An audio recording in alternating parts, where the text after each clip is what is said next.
Hola, ¿qué tal? Muy buenas noches. Tengan todos ustedes. Yo soy Javier Velázquez. Nos da mucho gusto recibirlos en una emisión más de este conversatorio de Tan Claro como el agua. Como ustedes saben, estos conversatorios están auspiciados por el Museo Gota de Agua, que próximamente iniciará la construcción de sus instalaciones, pero que ha decidido iniciar ya sus actividades, y para iniciar sus actividades es que hemos organizado esta serie de conversatorios que han tenido ya una primera temporada en el año pasado, donde nos acompañaron distinguidos investigadores que trataron varios temas relacionados con el agua. Y el día de hoy reiniciamos la segunda temporada de conversatorios de Tan Claro como el agua, y es un placer reiniciarlos con lo que hemos llamado el primer premio Humberto Orozco. Para los que no están familiarizados con el nombre de Humberto Orozco, les platicamos que el ingeniero Humberto Orozco fue un directivo de la Asociación de Empresarios de Iztapalapa, fue un activo promotor de muchas iniciativas, entre otras la creación de un museo de ciencias que después devino en el Museo Gota de Agua. El doctor, el ingeniero Humberto Orozco ya no está con nosotros, desafortunadamente lo perdimos hace algún tiempo, pero la Asociación de Empresarios sigue colaborando con nuestra universidad en este esfuerzo de llevar cultura, de llevar divulgación científica, de llevar conocimiento acerca del manejo del agua en una zona particularmente delicada para esto del manejo del agua. El Distrito Federal es una zona, o la Ciudad de México es una zona que sufre de agua, pero particularmente en Iztapalapa también. Entonces, nos da mucho gusto estar aquí. Estamos con la ganadora del premio y estamos con el jurado que nos tuvo la gentileza de acompañarnos en la evaluación de estas propuestas. Quiero presentarles a mis compañeros. Está aquí el director del Museo Gota de Agua, que es el doctor Alta, audio Juan now José muted. Santibáñez. Juan José, bienvenido. Muchas gracias, buenas noches. Es un honor estar en este programa que reiniciamos, pero que estamos extraordinariamente acompañados. Buenas noches a todos. Gracias. El doctor Oscar Monroy. Buenas noches, también es un honor estar aquí con la ganadora del concurso de poesía del Museo Gota de Agua, de cuento y poesía del Museo Gota de Agua, y con nuestras ilustre jurado calificador. Muchas gracias. Gracias, Oscar. Bueno, ya saben ustedes que ambos, Juan José Santibáñez y Oscar Monroy, forman parte de la directiva que está impulsando el Museo Gota de Agua.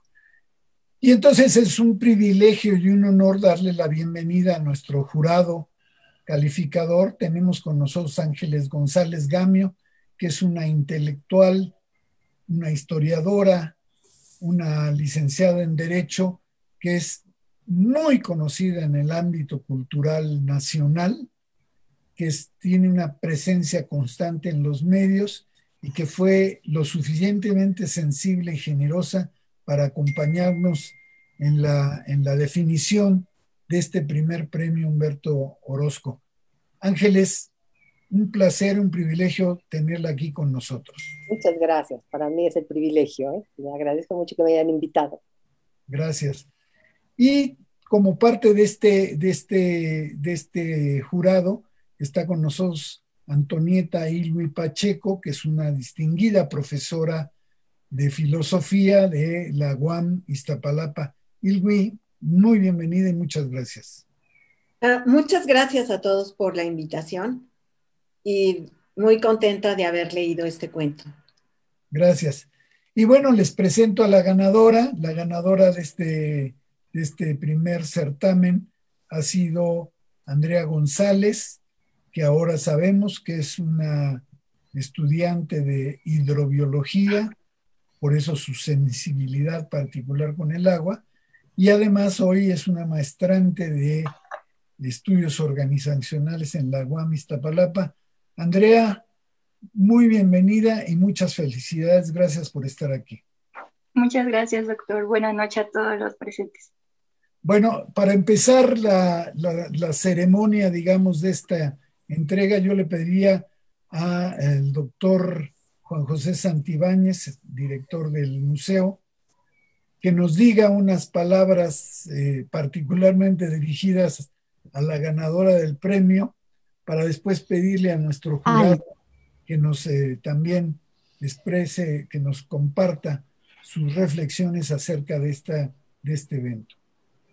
Juan José. Bueno, Andrea, es el Museo de Gota de Agua y este concurso que le pusimos como título Detengamos la contaminación, Ciudadanos en Movimiento, no sabía, no podía calcular quiénes iban a ser los ganadores, pero nos da un profundo orgullo que pues, sea justamente de casa y que sea de casa, pero un estudiante muy particular porque proviene de la hidrobiología, de la hidrociencia, de las ingenierías o de la biología, y que ahora se ha buscado perfeccionar en el terreno de los estudios organizacionales, tanto nuestras carreras relacionadas con el agua de la UAM, cuanto esta maestría de estudios organizacionales,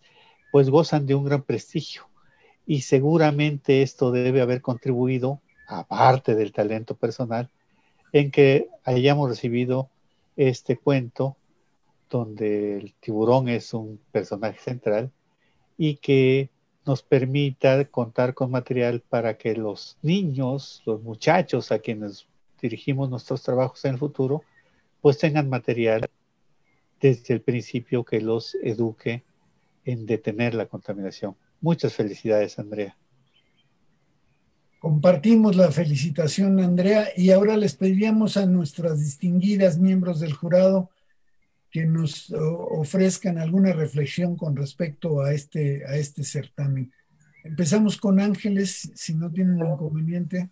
Oye, Andrea, pues mira, ahora que sé que estás estudiando hidrobiología, entiendo todavía mejor el contenido de tu cuento, porque la verdad que es un cuento con un enfoque muy original, con un conocimiento del tema, verdaderamente sí me sorprendió por su originalidad y cómo vas relacionando, ¿no? El tema y el desenlace es muy bueno, la verdad. Aparte te gusta cosa, escribes muy bien, ¿eh? Te felicito porque tu cuento está muy bien escrito. Creo que es un trabajo, una muy buena aportación para despertar la curiosidad y el interés de los niños por el tema. Te felicito muchísimo y ojalá sigas escribiendo, porque es una muy buena manera de difundir tus conocimientos de un tema tan importante como es el tema del agua. Felicidades. Muchas gracias, Ángeles. Irvi Pacheco, ¿qué nos dices tú del certamen? Bueno, a mí me encantó el cuento por la emotividad que tiene, el involucrar a distintos actores sociales. En este caso, la familia como un elemento fundamental de el vivir el agua. Por otra parte, cuando yo leí el cuento, una de mis alumnas estaba platicando sobre una situación en un lugar en Oaxaca que se llama Cerro Hermoso, en una comunidad, y cómo también ahí la pérdida del agua ha llevado pues a la ruina de ese lugar, precisamente porque en un ciclón se cerró la boca, bueno, donde desemboca precisamente el río, y entonces eso trajo muchísimos problemas. Y bueno, esa es la vida que ocurre y que realmente está pasando en muchas de las familias de todo México. Entonces me recordó, y en ese sentido tu cuento tiene una vital importancia porque de alguna manera conecta con muchas de las situaciones que están sucediendo en todo el país. Y le has puesto también ahí la parte de estas ruinas. Por otra parte, también me parece muy importante esta solidaridad que hay por rescatar las cosas y en lo particular el agua, el rescate del agua y la solidaridad que se hacen entre los distintos elementos de la naturaleza para tener un fin. Eso también me pareció de suma importancia. Pero por otra parte también el papel de los científicos en poder también desentrañar el cómo lograr este fin, ¿no? Entonces, en ese sentido, me parece que el cuento logra unir distintos estratos de la sociedad y además de la interrelación con la naturaleza para poder salvar el agua. Eso es realmente lo que me parece muy importante del cuento, que logra unir y que por otra parte tiene esta universalidad, ¿no? De podernos conectar con muchas de las regiones del país donde el agua está siendo un recurso vital y que está desapareciendo precisamente por un mal uso o por los intereses que hay alrededor de él. Muchas gracias. Eso es lo que yo podría decir del cuento. Muchas gracias, Silvia. Óscar Monroy, tú conociste muy bien al ingeniero Humberto Orozco. ¿Cómo ves, cuáles son tus reflexiones acerca de este primer premio que lleva su nombre? Bueno, creo que le hubiera dado mucho gusto el saber que era honrado con este premio, pero quisiera también decirle a los que a quienes no conocen de esta historia, es que allá por el 2005, 2004, este hombre fue con la propuesta con el jefe de gobierno en aquel tiempo, que era Andrés Manuel López Obrador, y con el delegado de Iztapalapa, que no me acuerdo quién era, pero con esta idea de hacer un museo del agua, precisamente en la delegación con más falta de ella, ¿no? Y estuvo insistiendo hasta que convenció a varios, y entonces la UAM entró ahí como garante, digamos, de la academia, para hacer un museo, apelando a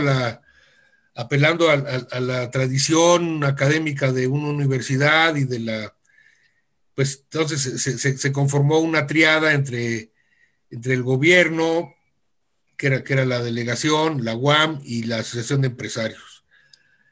Y bueno, hemos seguido trabajándolo, ha tenido muchas dificultades, hemos puesto 3 o 4 primeras piedras ahí en el terreno, pero pues siempre Humberto Orozco estuvo empujando esto, apoyando, murió, pero la asociación sigue.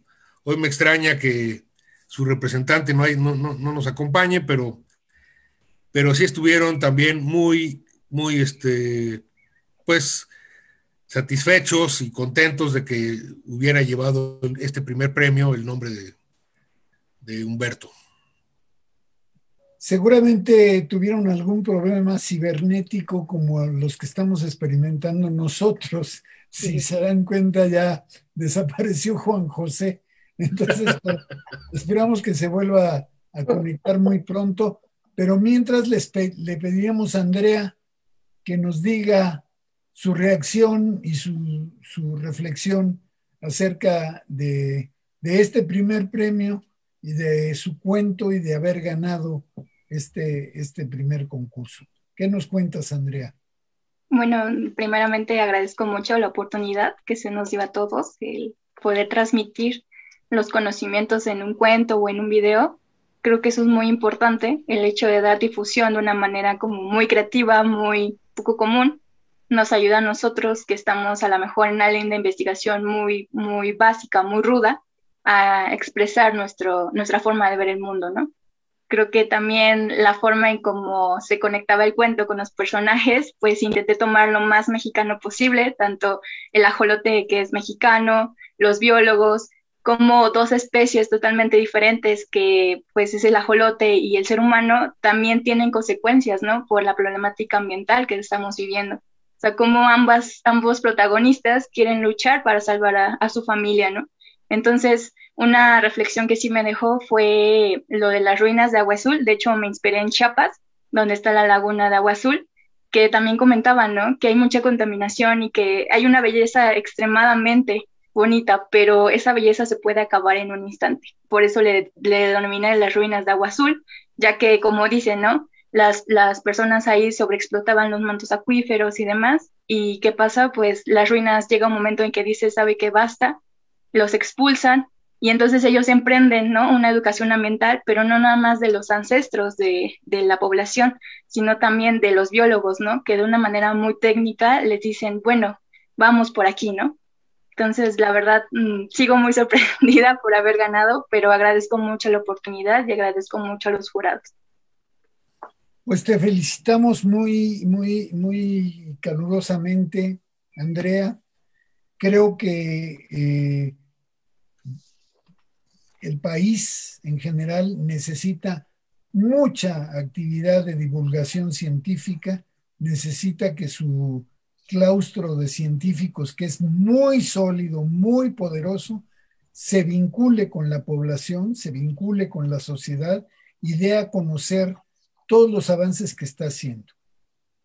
El agua, como ustedes saben, tiene muchos escenarios y tiene muchas aristas. Aquí hemos tenido profesionales de muy diferentes formaciones que están involucrados en el problema del agua porque es un problema multidimensional.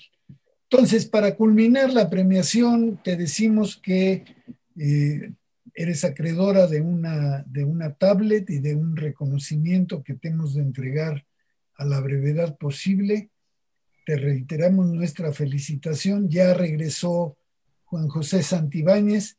Y entonces, en el tiempo que resta de este conversatorio, vamos a aprovecharlo tratando diferentes temas y diferentes reflexiones sobre el agua, pero abusando un poco de la generosidad de Ángeles González Gamio, y sabiendo que recientemente ha producido un texto, yo le pediría que nos lo compartiera, si fuera tan amable, y que a partir de esas reflexiones pudiéramos continuar la conversación, valga la redundancia, en este conversatorio.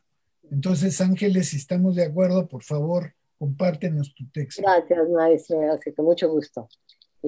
Bueno, como decía yo, el tema era alrededor de la bioética. Entonces, se tituló Bioética en un legado ancestral.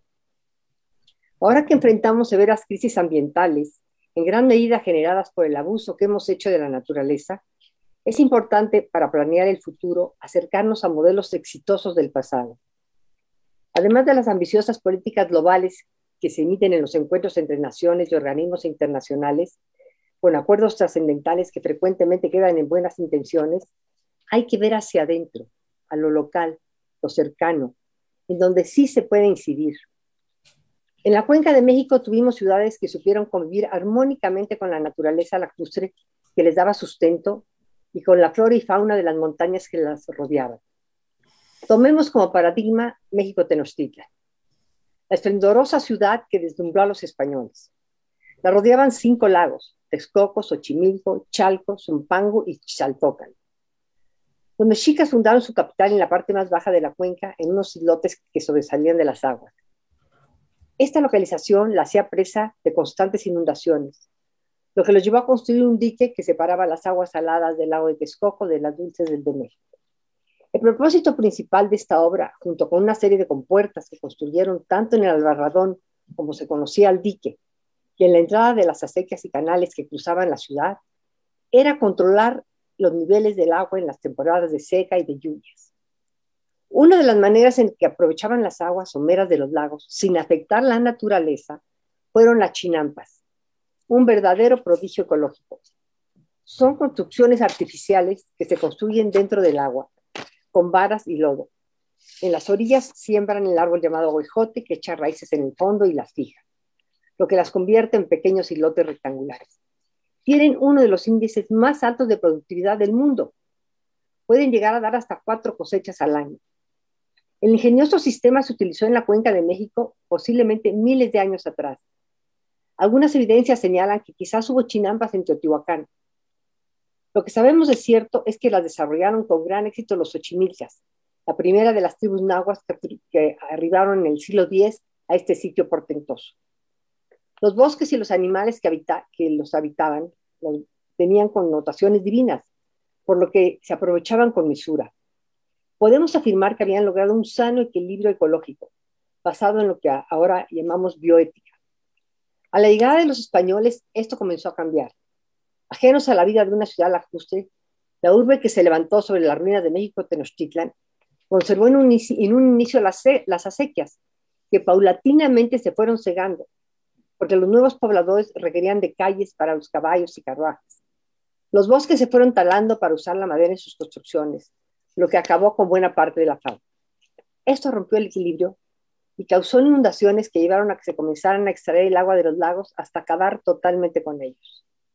Los ríos, de los cuales todavía llegan varios a las orillas de la ciudad, de los manantiales, se entuban, enviándolos al drenaje, en donde se mezclan con las aguas negras y se sacan de la cuenca. El arquitecto urbanista Jorge Legorreta se dedicó hasta su prematuro fallecimiento a estudiar la manera de recuperar algunos de ellos. En el libro que publicó poco antes de morir, Ríos, Lagos y Manantiales del Valle de México, editado por la Universidad Autónoma Metropolitana, la Secretaría de Medio Ambiente y el entonces gobierno del Distrito Federal, nos lleva por todos los ríos, la mayoría ahora convertidos en avenidas: Churubusco, Consulado, por el circuito interior, La Piedad, que es el viaducto alemán, Mixcoac, Becerra, Tacubaya, San Joaquín, Barranca del Muerto y Miramontes. Nos demuestra con datos e imágenes que el agua que alimenta los drenajes que corren en las entrañas de estas vías nace limpia y es perfectamente aprovechable. De los 45 ríos, 12 son perennes.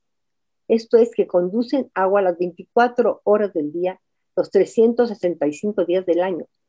A esto hay que agregarle el líquido que brota imparable de 3 manantiales, Fuentes Brotantes, Santa Fe y Peñapobre, que tienen el mismo desgraciado final, el drenaje. Legorreta nos habla también de las presas y los pocos lagos que milagrosamente sobreviven, y del notable proyecto que quedó inconcluso, que inició hace alrededor de 50 años Nabor Carrillo, con el nombre de Proyecto Texcoco. No obstante que solo se realizó la primera parte, ello bastó para terminar con las tremendas polvaredas que asolaban la ciudad en los meses de secas. Los que no se cuecen al primer hervor, seguro recuerdan cuando la ciudad se cubría de un polvo espeso que impedía la visibilidad y causaba innumerables males a la salud. Las propuestas con las que concluye son esperanzadoras, hacia nuevos caminos y paradigmas hidráulicos y propuestas de restauración, que señalan los caminos para lograr la recuperación. Con relación a las chinampas, increíblemente, pese a la brutal desecación de los lagos que cubrían gran parte de la cuenca, en el sur de la Ciudad de México han sobrevivido 5 zonas chinamperas: Xochimilco, San Gregorio de Acapulco, San Luis Tlaxcala, Tláhuac y Mixquic. No obstante que obtuvieron la declaratoria de Patrimonio de la Humanidad por la UNESCO, la cual incluye la obligación de preservarlas, padecen múltiples problemas, entre otros desabasto de agua, contaminación e invasión de viviendas. Con una visión bioética tendríamos que estar llevando a cabo un proyecto serio para rescatarlas. Es un sistema agrícola único en el mundo, que no contamina y se integra al medio ambiente de forma natural. Por fortuna, no hay que partir de cero. Desde hace 2 décadas, un grupo de investigadores de la División de Ciencias y Artes para el Diseño de la Universidad Autónoma Metropolitana Xochimilco ha venido realizando un trabajo excepcional. El doctor en arquitectura Alberto González Pozo y investigadores y 23 colaboradores han catalogado las 1.530 chinampas activas de San Gregorio de Acapulco y clasificado las de las otras 4 zonas chinamperas, en donde la densidad es menor. Ahora sabemos cuántas chinampas hay y en qué estado se encuentran, al igual que los canales, acalotes y apanquis, que serían las avenidas, calles y veredas acuáticas, que las comunican y surten de agua. Este tesoro de información se publicó en el libro Las Chinampas, Patrimonio Mundial de la Ciudad de México, en el cual además de darnos a conocer la situación actual de ese patrimonio verdaderamente único en el mundo, hacen propuestas estratégicas para la recuperación de las zonas chinamperas deterioradas. Si se rehabilitaran todas las chinampas, que son alrededor de 20,000, seríamos totalmente autosustentables en hortalizas y flores. Aquí hay dos modelos concretos de una nueva manera de relacionarnos con el medio ambiente de la macrourbe, que es nuestra casa, con una visión inspirada en la bioética. Bueno, eso es todo. Entonces, sé que es una duda haber leído esto con un grupo de expertos como ustedes del tema, pero es que a mí me parece tan importante lo que pasó aquí, lo que se hizo aquí, y pensar que esas cosas se puedan rescatar. Creo que serían unas fuentes importantísimas de agua y de alimentos. Esos datos que nos da de los ríos que llegan, nos enseña fotos en el libro Ligorreta, ustedes lo han visto, lo recordarán, en que ve uno cómo llegan los caudales limpios y transparentes y a los drenajes. Digo, es una cosa monstruosa. Coincidimos absolutamente. Le agradecemos mucho un exquisito texto y además esa capacidad de sintetizar y de poner los puntos centrales muy bien destacados en el asunto. Efectivamente, hoy estamos viviendo en esta Semana Santa, nos han avisado que es temporada de sequía. ¿Por qué es temporada de sequía? Porque no podemos traer caudales del Cutzamala, ¿no? Los que tenemos aquí los echamos al drenaje. Entonces hay que ir muy lejos, cada vez hay que ir más lejos por el agua, porque el agua que está en la Ciudad de México la vamos a seguir tirando al drenaje. El agua de lluvia que cae a raudales en la ciudad, la vamos a seguir tirando al drenaje.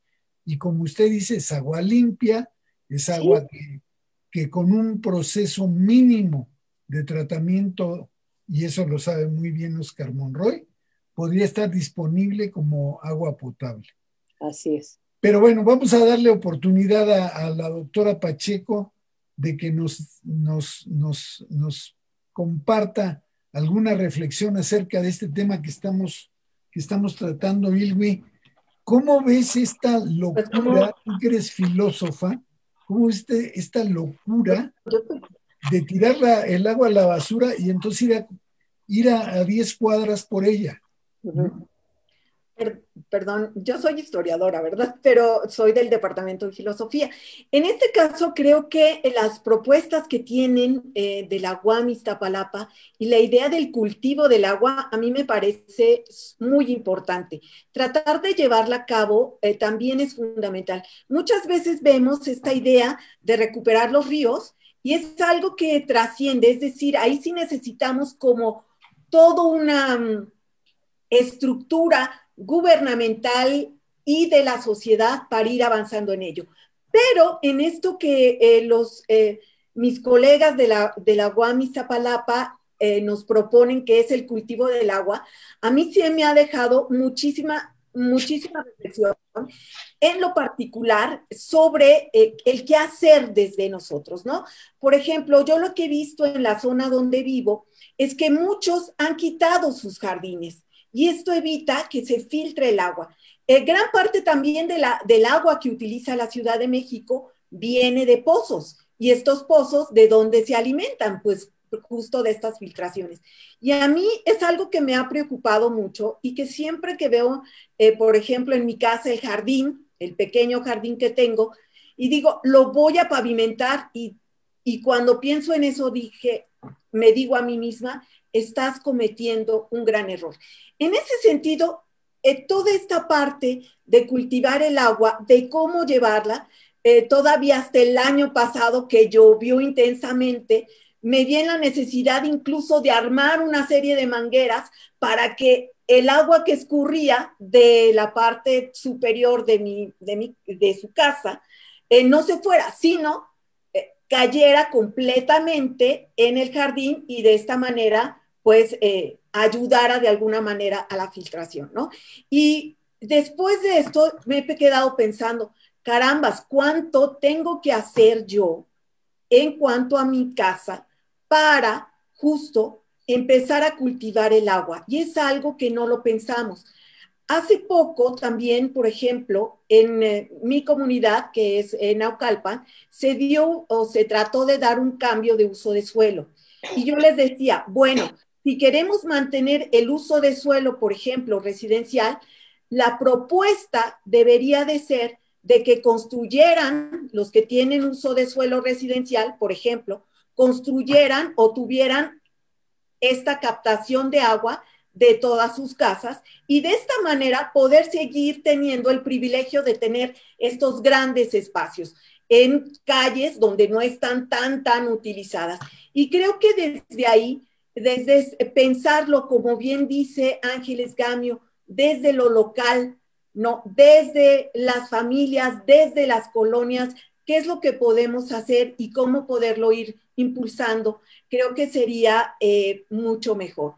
En ese sentido, ¿verdad? El recordar dónde estaban esos viejos manantiales, el ver justo todo este trabajo que hizo el arquitecto Legorreta, pero también regresar al mapa, por ejemplo, a mí un mapa que me encanta es el mapa Uppsala, donde justo ahí se señalan todos los grandes manantiales que existían para 1521. Bueno, pues eso sería, y claro, sostengo esta idea desde lo local, desde la propia acción, quizá individual, conectada con las comunidades, tendríamos que empezar a pensar mucho más esto. Y creo que muchas comunidades en la Ciudad de México lo hacen al oponerse también a los grandes conjuntos habitacionales que se empiezan a abrir y donde no hay no se ha pensado sobre el uso del agua. Creo que eso sería mi reflexión. Gracias, Silvi. Gracias, doctora Pacheco. Bueno, como dicen los diputados, por alusiones, Juan José, ¿cómo ves lo de la cosecha del agua? Porque yo no estoy en los otros conversatorios. Ahora me expliquen de qué hablan cuando hablan de la cosecha del agua y cultivar el agua, porque me suena interesantísimo. Bueno, la cosecha de agua de lluvia es el tema que Juan José y su grupo han desarrollado durante ya cerca de una década. ¿Nos estás escuchando, Juan José? Claro que sí, perdón por mi video que se empezó a llover y se fue la luz aquí, ¿no? Pero bueno, tenemos 27 escuelas con sistemas de cosecha de agua de lluvia instalados en la zona de más alta escasez de agua en Iztapalapa, que es la Sierra de Santa Catarina, donde el promedio per cápita de dotación de agua por la red urbana es de 14 litros por persona, 14 litros diarios. Entonces ahí instalamos este sistema porque las escuelas no podrían tener clases los 200 días del calendario escolar porque pues, no hay agua en los sanitarios, no hay clases. Y lo maravilloso del texto de Ángeles González Gamio es que trae el tema al gran marco de la bioética, que defiende la idea de que la naturaleza manejada armoniosamente, como lo hicieron hace 2000 años los mayas de Tikal, nos proporciona no solamente la cultura del manejo del agua, sino las herramientas y los instrumentos de los cuales nosotros destacadamente utilizamos la zeolita. La primera fábrica, la primera potabilizadora de agua que se descubrió recientemente, que se ha documentado recientemente en los estudios de Tikal, muestran que su mejor filtro para tener agua potable en condiciones de suelos muy difíciles en esa área de nuestro continente, pues era la zeolita.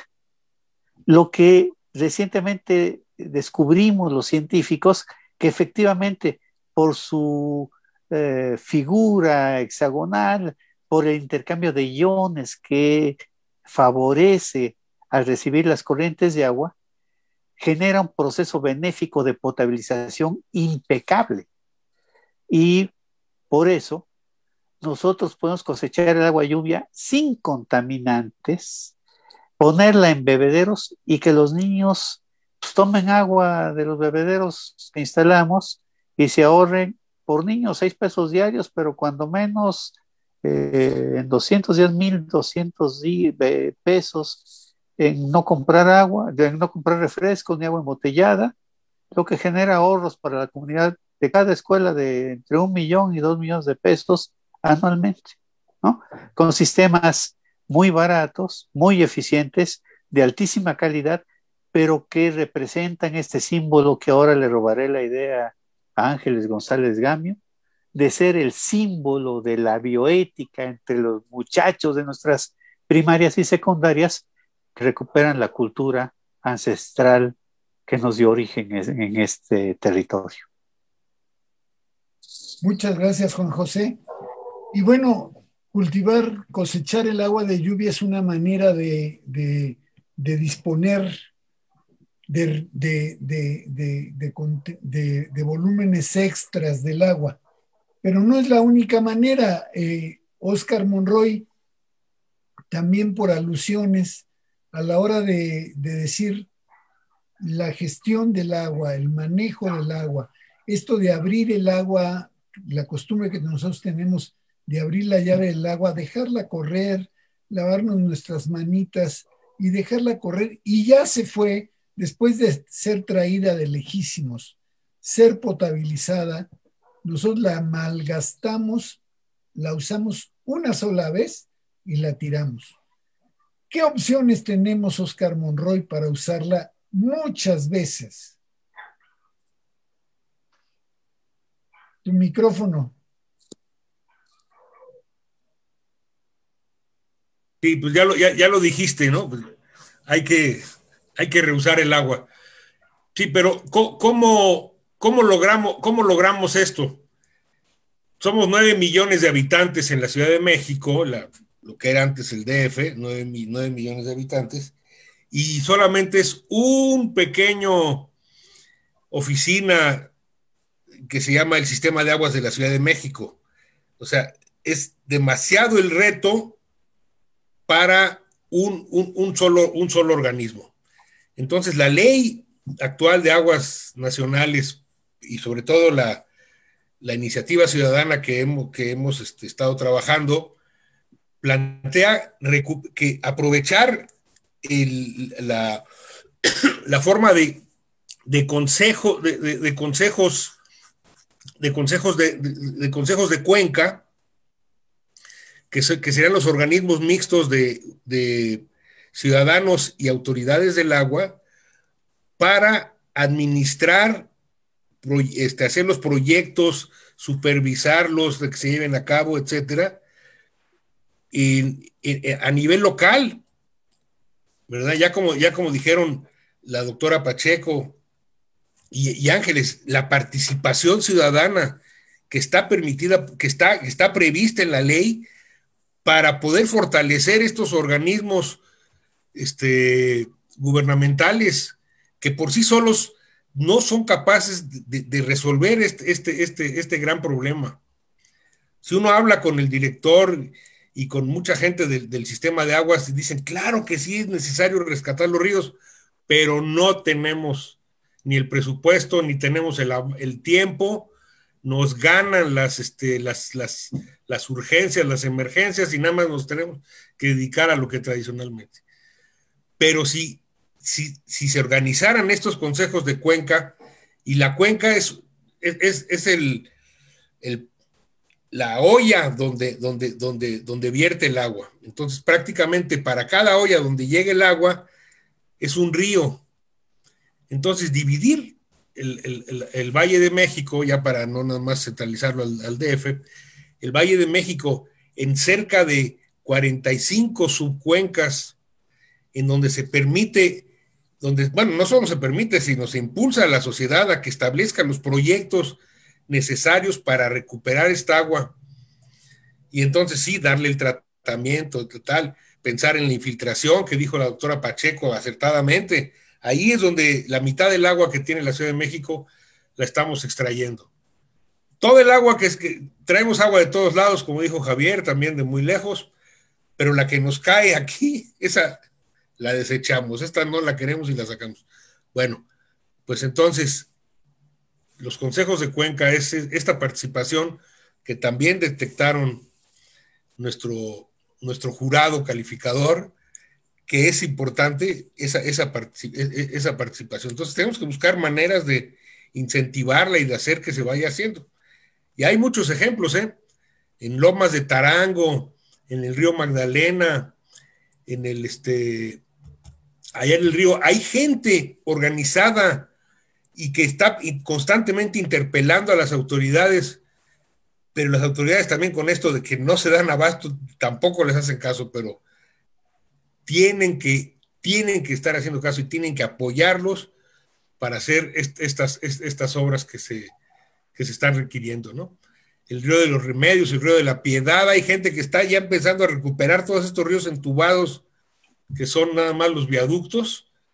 No, hay que recuperarlos. Entonces, sí es posible. Técnicamente no quería hablar de eso. Lo importante es cómo nos organizamos en la sociedad para lograrlo. Muy bien. Bueno, después de esta primera ronda, Ángeles González Gamio, el problema parece que no es técnico. El problema tecnológico parece que puede estar resuelto con la mano en la cintura, ¿no? Sí. ¿Por qué no lo hemos resuelto? ¿Por qué tú que has estudiado la historia, el devenir de la gestión del agua a través de los siglos, por qué estamos en 2021 donde las autoridades nos están avisando que va a haber sequía, ¿no? ¿Cómo es posible? Es una pésima gestión del agua. Pésima. Y es muy mala idea el divorcio entre la ciencia y la tecnología y la toma de decisiones en el agua. ¿No lo ves así? Sí, fíjate que yo me lo he preguntado mucho y es más, se los he preguntado a gente que trabaja en el gobierno, que tiene capacidad de decisión, que tiene esas cosas, pero yo tengo la impresión que es que desgraciadamente digo, los políticos son un caso porque sus miras son otras, vamos, estas obras de las que se requieren, ¿no? Para recuperar los ríos. Yo también mencionaba en una ocasión, un día, hace años me dijo un especialista, un celta de agua, que la cantidad de agua que cae en la época de lluvias aquí en la cuenca, en el Valle de México, que esta agua sería suficiente totalmente para cubrir las necesidades de todo el año en la ciudad, sobradamente, ¿no? Pero claro, había que detenerla. Y que ese es un problema tremendo, ¿no? ¿Por qué no se pueden hacer en las montañas de los alrededores unas grandes como especies de presas o tinas donde se recupere esa agua y no sé, tiene que haber una solución? No, pero es muy complicado, es muy costoso. Y como están siempre sobre la marcha, rebasados siempre, queriendo resolver el problema del momento que no cause problemas políticos, que no cause problemas sociales. Yo tengo esa impresión porque no puedo creer que en todos estos años nadie ha tomado la decisión, así como un día tomado la decisión de entubar los ríos y sacar el agua de la ciudad. Ahora, la decisión, de verdad, de resolver con medidas drásticas, aunque sean costosas, como tú dices, la parte técnica está resuelta, ¿no? Cuando tú lees los libros lo del arquitecto González Pozo, ahí te dan las soluciones al detalle que puede haber. Pero claro, se requiere recursos, se requiere una voluntad política y se requiere la decisión de hacerlo. Y eso es lo que siempre falla. Exactamente. Sí. Exactamente. ¿Quién de ustedes dos, perdóname, Ilwi, doctora Pacheco, pero tú mencionaste la infiltración en los jardines y creo que estoy obligado a preguntarle a Óscar y a Juan José acerca de los pozos de absorción, porque esa es una de las respuestas a la pregunta que acaba de hacer Ángeles. ¿Dónde guardamos el agua? En el subsuelo, ¿no? Fíjate. En el subsuelo. Entonces ya se tiene identificado dónde se junta el agua de lluvia y ahí se puede hacer un pozo de absorción hasta que llegue al manto freático. En la gestión de Óscar Monroy como rector de la UAM Iztapalapa, se hizo dentro de la UAM Iztapalapa un pozo de ¿cuánto, Óscar? ¿De 100 metros de profundidad? Sí, 90 metros, sí. Pozo de absorción del agua, ¿no? Sí, qué Entonces, interesante, qué importante. Debe haber esta es, toda la ciudad. exactamente. Entonces, Si te dijéramos que en la UAM ya los investigadores determinaron cuántos pozos hay que poner y en qué lugares hay que ponerlos, pues te irías de espaldas, pero ya sabemos, ¿no? Claro. Ya sabemos cuánto cuesta cada pozo, ¿no? Entonces, digamos que la voluntad política, y ahora sí, Luis, ¿qué nos dices de la voluntad política que parece que en siglos no se ha movido un ápice? Sí, sí. Bueno, yo creo que también tiene que ver con la cultura del agua, ¿no? El uso del agua en particular y lo que nos cuesta, porque también habría que ver cómo el costo del agua para muchos en la Ciudad de México es bastante bajo y también la falta de cuidado que tenemos. Yo vengo de una familia, ¿verdad? Muy curiosa y les voy a hablar un poco de la cultura del agua. Mis tías, que eran de Zacatecas, lavaban las manos solamente metiendo los deditos. Es decir, tomaban el agua y un poquito metían los dedos. Mi familia, que es de Cuautla, que les tocaba, que pasaba el Apantle por donde ellos vivían, la forma de lavarnos las manos era esto. Entonces yo lo que aprendí es el chorro del agua cayendo y así. Y siempre que veía a mis tías de Zacatecas lavarse las manos, yo decía, qué mujeres tan cochinas, ¿no? ¿Por qué se lavan así? O también explicaban, ¿no? La parte esta del uso del agua, del baño, que ellos decían el baño de gallinas, de escalera de gallinas. Y uno decía, ¿y eso de qué se trata? Y entonces era que realmente se ponían como uno arriba del otro cuando se bañaban y entonces a uno le caía el agua del otro. Bueno, esa es un poco la cultura que hay también alrededor del agua y que yo creo que ahí también nos falta muchísimo trabajo de ver, es decir, desde dónde utilizamos, desde dónde concebimos el agua para pues usarla, ¿no? A nosotros quizá ya no nos tocó, como en muchas de las comunidades, que tenían que ir cargando el agua, pues habían niñas, todavía muchas de las abuelas, yo he hecho investigaciones con las abuelas de mis alumnos, y tenían que cargar un tambo de agua por alrededor de 1 hora. Y entonces el agua ahí tiene un valor excepcional. Entonces habría que ver también todas estas la cultura realmente que hay alrededor del agua y también entender y empujar y hacer políticas alrededor de la cultura del agua. Que en ese sentido creo que mis compañeros saben mucho más que yo y pues el doctor Santibáñez, yo lo he visto en varias ocasiones y pues, siempre me ha dejado así boca abierta porque digo, ay, eso precisamente es lo que yo tendría que estar haciendo en casa. Bueno. Bien, gracias, doctora Pacheco. Le pediría a Lilia o a Lucy que nos compartieran algún comentario del auditorio, si es que ya tenemos Lilia o Lucy. Sí, cómo no. Bueno, buenas noches a todos y a todas. Hay felicitaciones. Está Daniel Méndez que dice muchas felicidades, Andy, merecido el reconocimiento. Es importante generar conciencia sobre el cuidado del agua por diferentes medios. Qué mejor que hacerlo mediante la lectura y un cuento. Felicidades, dice Daniel Méndez. Gracias por seguirnos. ¿Quién más? Por aquí había otro, se me fue. No sé si tú tienes alguno, Lucy. Mientras abre su micro. ¿Ya estás ahí? Aquí hay otro también de Arevi Chávez, perdón, que también felicita a Andy. Enhorabuena por el premio. Andy, te trajiste público. Qué bueno. ¿Qué nos comentas, Andy? Estamos ya acercándonos al final de esta emisión. ¿Qué nos puedes? Vamos a empezar a cerrar. Dinos tus pensamientos de salida, Andrea.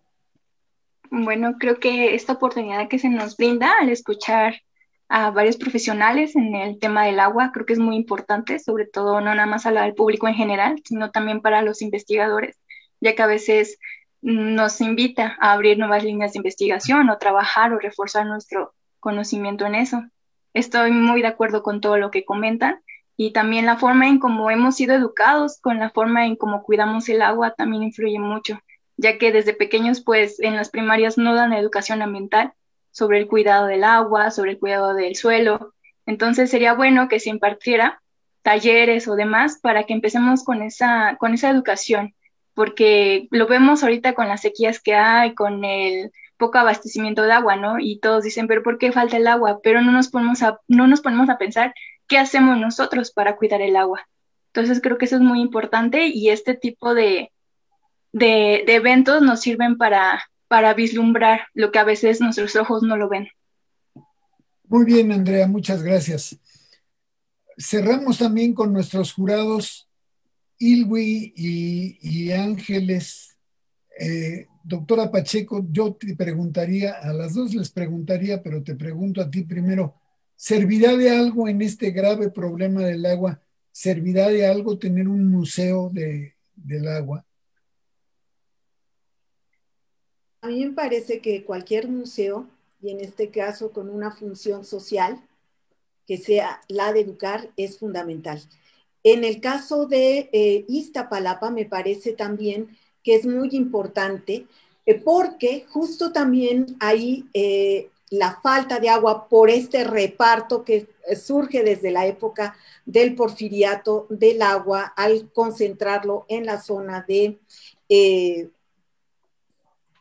Chapultepec, pues deja al final a todo Iztapalapa, pero me parece que sería de suma importancia. Y fundamentalmente porque también ahí se han perdido muchísimos de los ojitos de agua que existían desde la época prehispánica.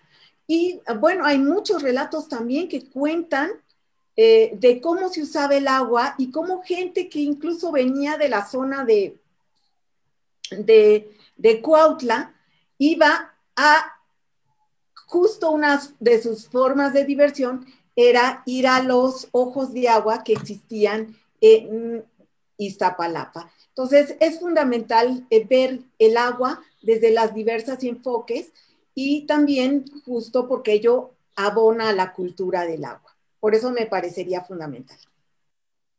Muy bien, muchas gracias, y muchas gracias por tu participación en este evento y por tu apoyo de siempre a las actividades de divulgación, y de particular de la Feria de las Ciencias y del Museo Gota de Agua. Y esos textos que dices tú, algunos de ellos son de nuestra distinguidísima invitada, la licenciada Ángeles González Gamio.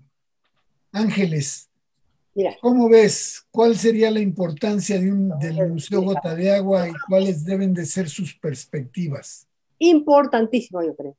Mira, yo creo que, bueno, es un museo, digo, conociéndolos a ustedes, aparte la capacidad que tiene, seguramente va a ser un museo muy bien hecho, muy didáctico, no menos porque yo estoy convencida que se tiene que trabajar con los niños y los jóvenes, porque ellos son como esponjitas. Mira, yo lo he visto con mis nietos, me traen trita, porque tienen un concepto ya bueno, de reutilizar las cosas, de no gastar, de no... Entonces que sí, es tremendo, porque si vamos a comprar algo y si me lo doy llevar una bolsa para comprar algo, no permiten que nos den una bolsa, tenemos que ir cargando todo, porque no vamos a utilizar una bolsa de plástico de ninguna manera. Porque ellos desde chicos les tocó mucho en la escuela donde han estudiado y eso, les metieron mucho ese concepto de la conservación, de no utilizar, ¿no?, estos plásticos, de la reutilización, de cuidar el agua. Bueno, aquí tenemos en todas las regaderas tenemos cubetas para el agua de la regadera, después la usamos y ahí estamos tirando en el WC, la reutilizamos.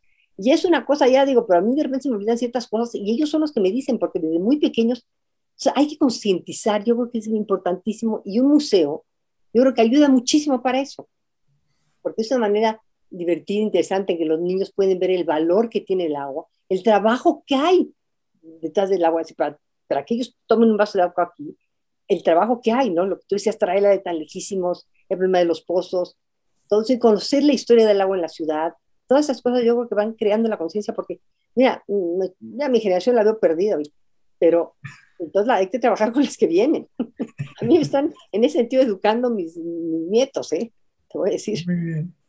Muy bien, Ángeles González Gamio, ha sido un placer, un privilegio tenerte con nosotros y no te vas a librar de nosotros. No, a mí considérenme parte del proyecto porque de verdad me apasiona y se me hace, te lo digo de verdad, importantísimo. Te digo, cuando José me dijo, yo ya quería al día siguiente ir a verlo y hacer una crónica en la jornada y escribir de eso porque dije, qué apasionante el Museo del Agua. Sí. Así que... Bueno, ya pronto tendrás sobre qué escribir en el desarrollo. Se grabó. Sí. Y considérate ya parte de este proyecto, miembro distinguido de esta participación. Será un honor. Oscar Monroy, un mensaje de salida de esta emisión, de este primer premio Humberto Orozco.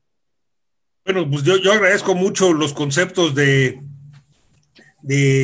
Ángeles, de Ilwi, de Andrea, porque pues lo técnico que yo manejo lo veo reforzado con sus expresiones, como esto de diferentes culturas de agua, ¿verdad? Los que no la tienen una cultura muy importante del ahorro, y que cuando se habla que hay que difundir la cultura del agua, nos olvidamos que los que ya la tienen y nos deberían enseñar a todos son aquellos a quienes les falta. El concepto de la bioética, ¿verdad? Que nos cuenta Ángeles, o sea, de veras que como dijo Juan José, hay que incorporarlo en nuestras manos. Y lo que nos platica Andrea, bueno, con el cuento que nos cuenta,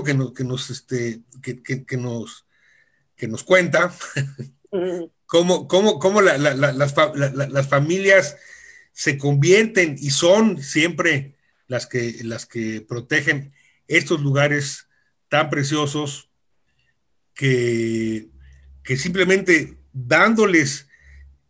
empoderándolos para que lo puedan hacer, tendríamos otras cosas diferentes.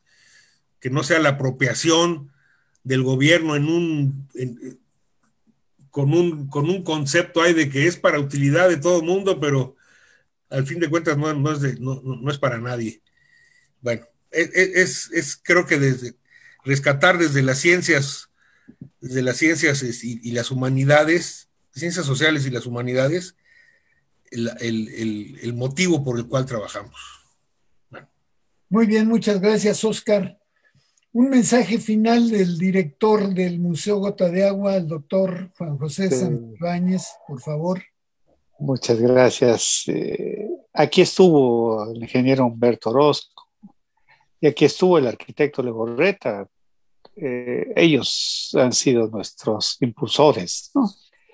Y es muy significativo que ahora Ángeles González nos traiga el concepto de bioética y concluya de manera muy sencilla con esta relación de enseñanza-aprendizaje con los nietos, porque esa es nuestra situación generacional. Nosotros les quedamos a deber a las generaciones que vienen porque les entregamos un mundo peor del que recibimos.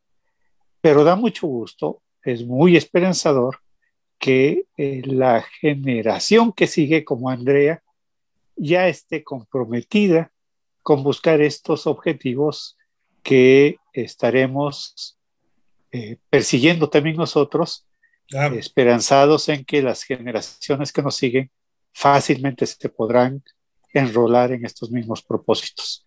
Muchas gracias a todos los participantes, ha sido un honor verdaderamente estar con todos y pues ojalá sigamos trabajando, porque lo único que nos saca de este espantoso hoyo en el que estamos pues es nuestro trabajo. Así es. Muy bien.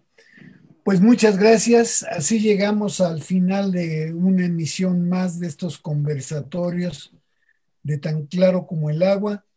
Agradecemos muchísimo a la audiencia que estuvo siguiéndonos durante todo el tiempo de esta emisión.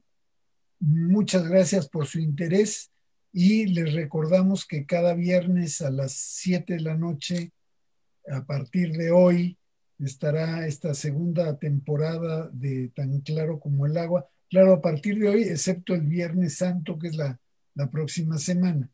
Pero regresando, ahora sí, no se escapan. Todos los viernes a las 7 de la noche, con investigadores, con pensadores, con intelectuales, con personajes que tienen que ver, que viven el asunto del agua desde perspectivas muy diferentes. Gracias a nuestras productoras, a Lilia Naya, a Lucy Miguel, muchas gracias por su esfuerzo y su compromiso. Andrea, nuevamente te felicitamos, te abrazamos y te decimos que tuya es la responsabilidad de llevar adelante todo esto que has oído. Eres la nueva generación que tiene que impulsar este cambio. Y maestra Ilwi Pacheco, muchísimas gracias como siempre. Tu interés, tu empatía, tu vigor, tus conocimientos siempre son muy alentadores para los que estamos en este asunto de la divulgación científica. Licenciada González Gamio, un privilegio tenerla hoy con nosotros y de veras que se lo hemos dicho repetidamente y se lo volvemos a reiterar con toda la convicción, es usted parte de este esfuerzo, considérese constructora del Museo Gota de Agua y considérese parte de esta comunidad que está empeñada en que las cosas cambien, particularmente la gestión del agua, para aspirar a una mejor calidad de vida, particularmente de las clases que durante muchos años han sido olvidadas, desprotegidas y empobrecidas en este asunto tan doloroso que es la falta del agua. Gracias a todos, nuestra audiencia, nuestros participantes. Yo soy Javier Velázquez Moctezuma y los esperamos ansiosos en la próxima emisión de este conversatorio tan claro como el agua del Museo Gota de Agua. Muchas gracias a todos y muy buenas noches.